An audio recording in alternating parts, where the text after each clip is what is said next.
Welcome back, everyone, to another episode of Blind Boys Politics. Nicholas Rod here, and I am alone this time around. I'm back. I do apologize for not being here on Friday, but I am back, and it is Chris's turn to be off this time around. He won't be joining us this morning, but I am here to deliver all of the latest and greatest news. And we have quite a bit to get through today, so before we go into any kind of intro or anything like that, let's get to the weather as we always do. In Los Angeles this morning, expect clear skies with a high of 90 degrees and a low of 64. In Houston, Texas, you're probably going to see some thunderstorms today with a high of 89 degrees and a low of 79. In Chicago, partly cloudy skies, a high of 74 and a low of 63. And in New York City, it'll be mostly clear today with a high of 82 and a low of 65. But it's been pretty eventful since I've last been here. The last time I was here was, Wednesday for our Dumb Law episode, but a lot has happened since we did, since the last time I was on a full news episode. So last Tuesday, I actually got signed up for college classes, which is ridiculously exciting. I'm way more excited about it than I thought I would be. I mean, I expected to be pretty prepared, for all of it. But it's still, really exciting and really weird to think about, the fact that I'm going into college, the fact that it's actually here and it's happening. It's just something that I dreamed of for a while, finishing up with high school, getting into college, following the path that I wanted to pursue. But now that it's actually here, it almost just feels surreal. It almost doesn't even feel real, which is kind of cool in a way. It's definitely going to feel real when it starts, though. I know that I'm guessing the work will make me realize that, hey, this is actually happening. But it'll be really cool because, I'm doing everything online, which I prefer. I prefer doing everything online. That's what I was shooting for, and I almost didn't get it. I almost had to go on campus and live on campus. There were a few classes that we almost didn't find online options for, but I lucked out and I managed to find my way in, and everything just worked out just absolutely fantastically. I was so happy walking out of the building that day, and it was great. So I'm getting prepared for that. I'm getting everything ready there, and it's great. And then the rest of the week was pretty quiet, at least until Saturday, when I actually had a pretty big party at my grandma's house. It was really cool. So it was a giant party within my family to celebrate numerous graduations as well as some birthdays. So we decided to have just one big hurrah to celebrate the graduations of me, my two step-siblings, my cousins, and the birthdays of several people in my family, and it was just a lot of fun. It was really good getting to socialize with everything. I got to meet my nephew for the first time, which is so crazy to say that I have a nephew. Oh my god, but he is adorable. Unfortunately, I did not get the chance to hold him, but I wanted to so badly. But I couldn't, unfortunately. But he was absolutely adorable. Only a month old now, and I gotta say, for being a month old and in that loud party setting, he did really well. He was very well behaved, which was really cool to see. But it was a great time getting to talk to everyone, socialize with everyone, just enjoy the day, had some amazing cake. I just had a really good time. Not even just the cake was good. The food we had, like the lunch, or I guess you'd call it lunch, was absolutely delicious as well. I had a lot to eat too. But there was a lot of fun. But beyond those two things, it's been a relatively quiet week. That's nothing really new for me. I don't do a whole lot. I know last time I was on, I said I wanted to do some golfing, some bowling maybe. I haven't gotten a chance to do that, but it looks like that might be coming up here this week. So I'm really excited about that. But we'll just have to see. Unfortunately, Chris won't be joining me for that bowling excursion, so I can't make any bets with him here on the show for that one. But we'll find a way to work that back in here at some point down the line. Because, it's fun to have that competitive edge here on this show. You guys get to see, usually it's Chris beating me, but I don't like to admit that. But like I said, we do have a lot to get through this morning, so we better jump right in. And we start off, as we always do on Monday mornings, with a COVID-19 update. And with the Delta variant spreading like it is, it has caused the 7-day average of new cases to rise to 66,606 cases per day. That is a 64.1% increase from the previous 7-day average. Approximately 190 million people in the U.S. have received one shot of the COVID-19 vaccines. That is about 57.2% of the population. And approximately 164 million people are fully vaccinated. In other words, that is about 49.4% of the population. That means we are close to having 50% of the population here in the U.S. fully vaccinated. Last week, there was a new CDC report that came out saying that the Delta variant can be spread about as easily as chickenpox, and it can also be transmitted quite widely by people who are fully vaccinated. And data and reports like these have led to several mask and or vaccine mandates across the country and at all levels of government, which we'll actually talk about right now because there's a lot involved in those. There are also articles about it that we've written throughout the past week, so hop over to Medium through the link in the show notes and take a look at those. But now moving into the vaccine mandates, and we really are hearing more and more about the vaccine mandates. Just last week, the Department of Veterans Affairs announced that COVID-19 vaccines are actually mandatory for the department's healthcare personnel who work in Veteran Health Administration facilities and provide direct care to those who the VA services. And the start time for this vaccine mandate is about 8 weeks. So that means that the employees of that department have about 8 weeks to get fully vaccinated. Some colleges and universities all across the country are requiring vaccine mandates as well. Along with that, nursing homes and even state governments are requiring vaccines for their employees. President Biden also announced on Thursday that all federal employees will get a choice either to get a COVID-19 vaccine or they will be subjected to weekly COVID-19 testing, or they also have the option to stop being a federal employee and to work for someone else. And we'll get back to that later because we have details on things like that as well.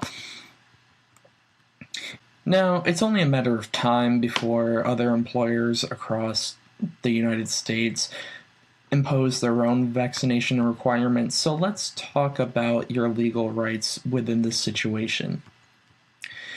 There are 5 facts that you need to know in all this. First off, understand that no one is forcing you to do anything. You have a choice in all this. Generally, your choice is either to get the vaccine or find another job that doesn't require it. In some cases, you might also get the choice to be tested weekly, but that will not always be an option. You may be given a religious or medical exemption, but those are very specific in terms of the American for Disabilities Act and how that all works. Second off, yeah, some states have introduced new laws that would prohibit vaccine mandates, but those state laws only prohibit state and local governments from mandating the vaccine for employees. They have absolutely no jurisdiction over the federal government and whether or not they decide to impose those kinds of mandates. Thirdly, earlier in July, the Department of Justice released a document saying that yes, your employer can mandate the COVID-19 vaccine even under the emergency use authorization status as a condition of your employment. You can claim a religious or medical exemption if verified by your employer, and as long as it doesn't cause undue harm to your employer, you can also be given a reasonable accommodation, though that is not guaranteed. This would include adjusted hours. You may be required to wear a mask or social distance from the other employees. Fourth, in no way is this a Hipaa violation. Hipaa only applies to healthcare providers and employees of the healthcare provider, and that's all. Fifth and finally, the Equal Employment Opportunity Commission and OSHA are all on board with this. Both organizations say requiring vaccinations can be a term of your employment as long as the mandate doesn't violate the ADA. Just to note, it's not considered a reportable event if you have a negative reaction to the vaccine. Now moving on to federal mask mandates. If you're one of the millions of Americans who works for the federal government, you're going to have to prove that you're vaccinated against COVID-19. Either that, or you will be subjected to several other requirements that you may not like too much.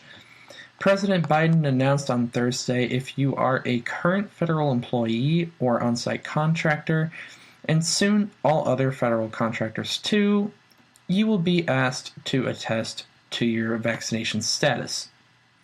If you say that you are not vaccinated or you refuse to say whether you are vaccinated or not, you will be required to wear a mask on the job no matter your geographical location. You will also be required to physically distance from all other employees and visitors. And beyond that, you must comply with weekly or twice weekly COVID-19 testing. The president is also asking the Department of Defense to look into how and when they will add COVID-19 vaccines to its list of required vaccines for members of the military.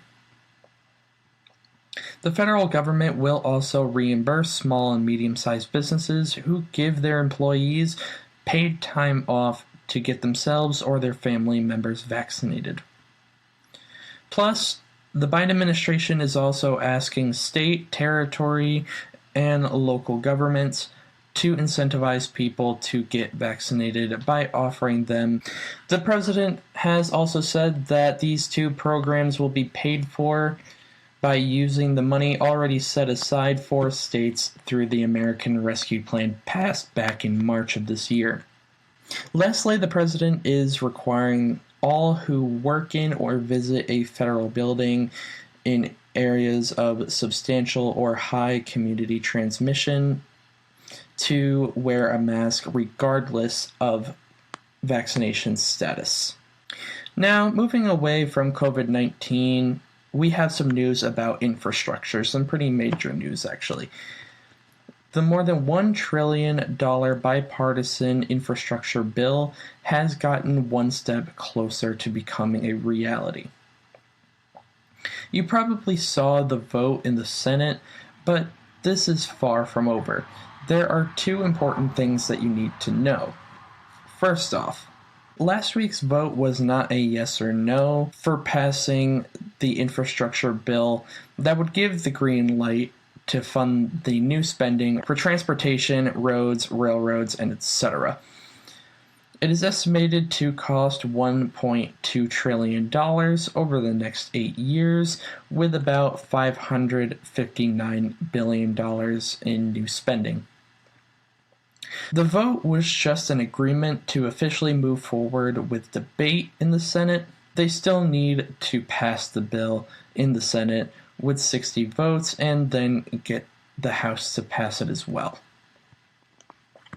The second thing to know is that this is only the first part of the entire infrastructure package. The White House and Democrats do want another part added to this, which by the end of all this could lead the package to costing about $3.5 trillion. This second part would include what the Biden administration is calling human infrastructure. Human infrastructure includes things like funding childcare, education, healthcare, and efforts to curb climate change. And there is also more beyond that as well. This second part of the package, this human infrastructure part, Democrats are planning to pass along party lines through reconciliation. Before we get ahead of ourselves and look too deeply into the future, let's look at the $1 trillion package, which is currently in the debate phase. According to Republican negotiators, the bill's pay-fors have gotten approval from Senate Minority Leader Mitch McConnell. In fact, more than 17 Republicans voted to begin the debate, along with all of the Democrats. This measure will be on the floor for at least another week, and possibly longer than that. On Sunday night, the bill was finally written for senators to start reviewing.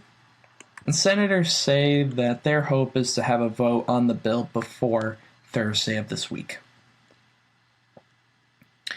Moving right along again, we get into eviction.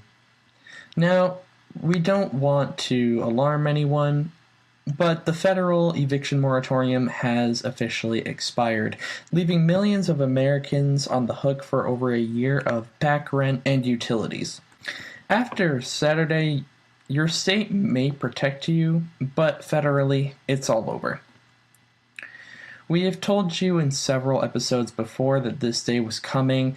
The eviction moratorium that has been in place since the beginning of the pandemic was not ever rent forgiveness. It has always been rent forbearance, and you do need to pay all of that rent back to your landlord.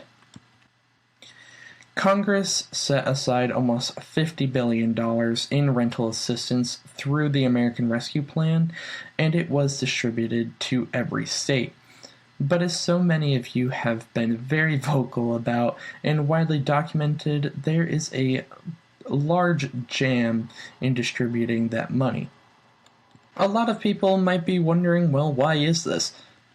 Well, states say that they haven't had adequate systems, which has made it hard to handle these kinds of distributions, and it's been very difficult for them to set up programs to get all this money out. Along with this, there's hesitancy from states to sign off on this amount of money without any documentation of need from the renters. If you are one of those worried renters, well, what can you do? Well, you're a little late when it comes to federal aid, but still, you need to stop everything that you're doing and go to the Treasury website at treasury.gov and search rental assistance. You'll find the corresponding program for your state or your county, and you can get help that way. Staying on economic talks, about 1.5 million of you could be seeing on average a $1,600 payment from the IRS. The IRS announced that it has issued another round of unemployment tax refunds this week to about, again, 1.5 million Americans for overpaid taxes on their unemployment benefits. According to the IRS, the average refund is $1,686. The payments went out by direct deposit on July 28th, and the paper checks went out on Friday, July 30th. The IRS is in the process of recalculating already filed 2020 tax returns to determine who is eligible for one of these refunds. They'll be recruiting in batches, and this was the 4th round of those payments that went out.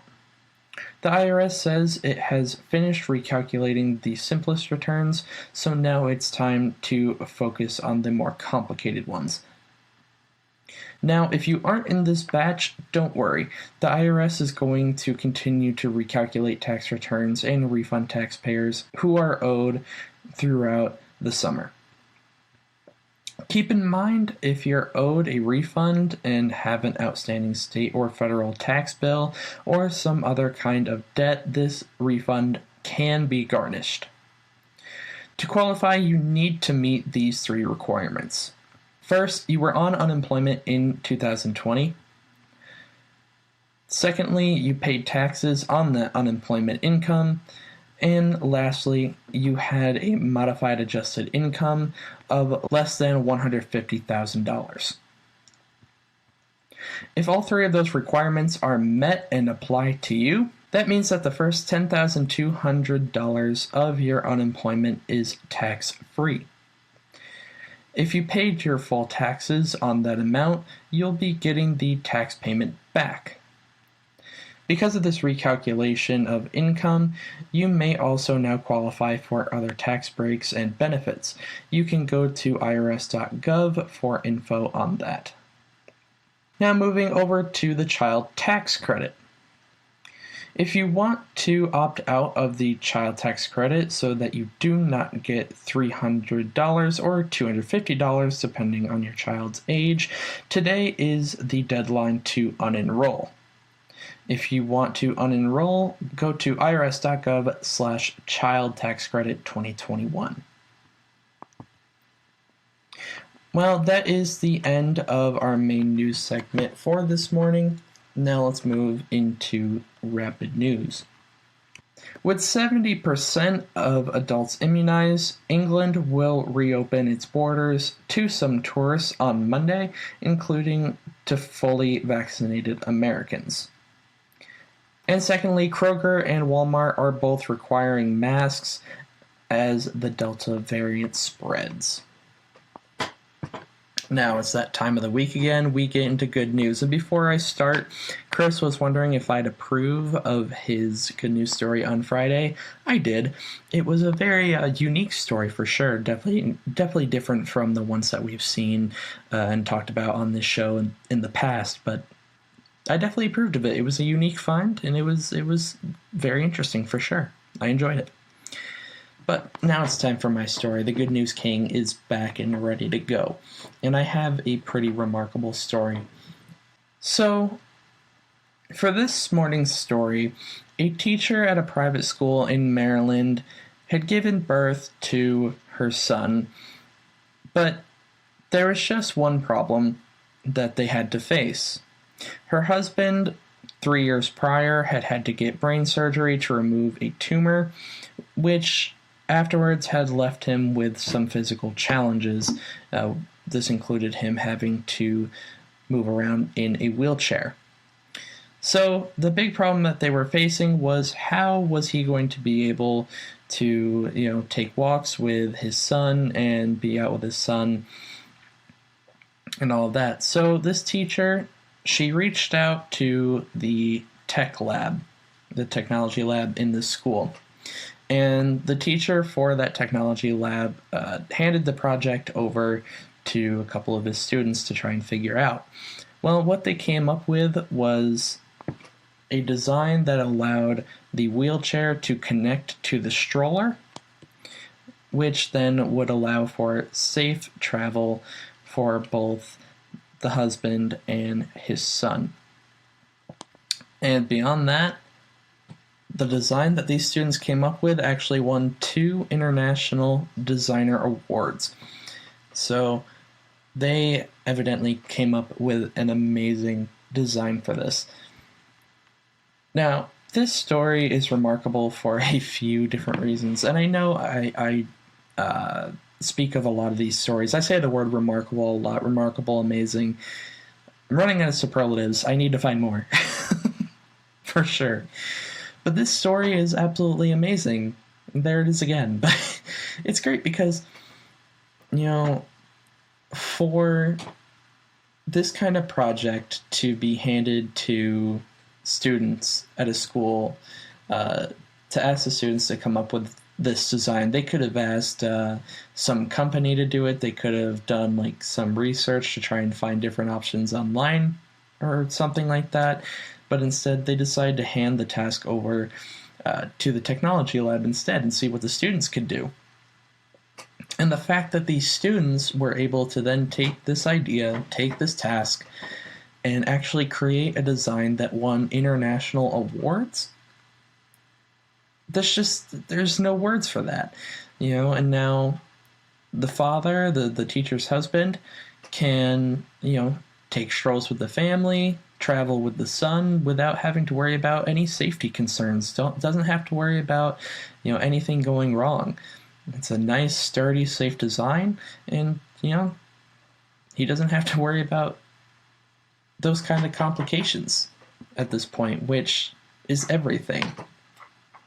Because this, even though I'm not a father at this point in my life, I can only imagine how important that kind of experience is and how much it must mean to this teacher's husband to have this opportunity now, to not have to worry about these concerns, to just be able to go out and enjoy the time with his son. There are no words to explain how special that really is. And so good job to the students. So happy for that family, and just all around, absolutely wonderful. But that is the end of this morning's episode. We will be back on Wednesday for another episode of Dumb Laws, and on Friday we'll be back for another round of news. But until then, go and give us a follow on Twitter at BlindBoyPolitic, where you will get all the latest news updates and all the breaking stories. Everything that has to do with news you will get over there.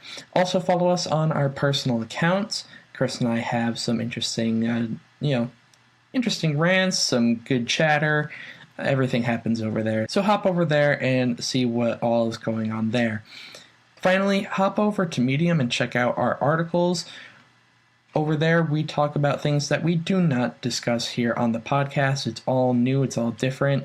So go over there and get yourself your extra injection of news. But that is it for me this morning, guys. Have a great Monday morning. Have a great Monday just in general. And we'll see you guys back here on Wednesday for Dumb Law. Bye, guys.